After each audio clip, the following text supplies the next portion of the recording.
Kayong pinadala dito ni Pato? Seryoso kayo dyan. Alam mo, kayong presidente na hindi taga Maynila. Di ako sanay ng mga paikot-ikot, probinsyano ako. At matagal akong mayor sa aming syudad. Kilala ko kayo. Laking pulis ako.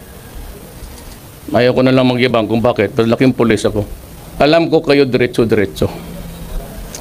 Alam mo, kayo pumasok,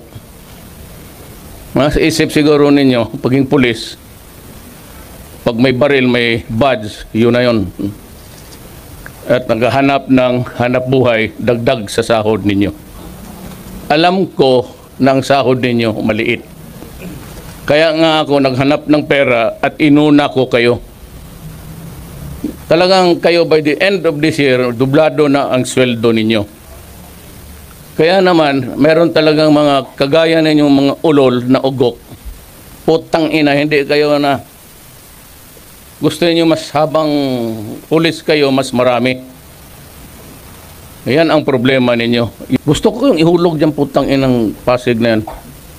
Pero wag na lang, kasi itong human rights, kung anong nakikita naman sa buhay ng isang taga-gobyerno na gustong disiplinahin kayo. Gusto ko, palinisin ko kayo ng magbalik kayo dito, mag-swimming trunks.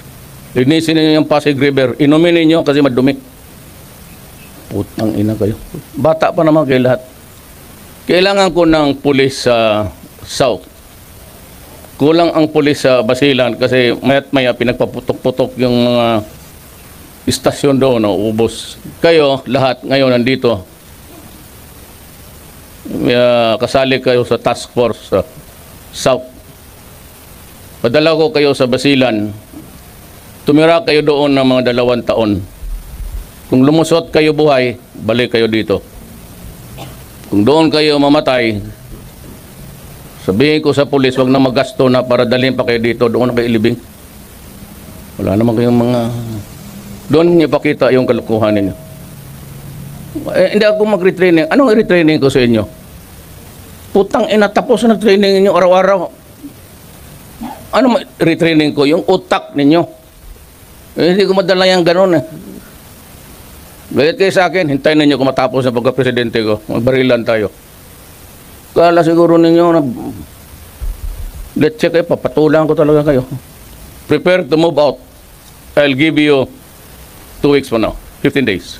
Start to move out. If you do not want to go there, go to your superior officer and tell them that you are going to resign.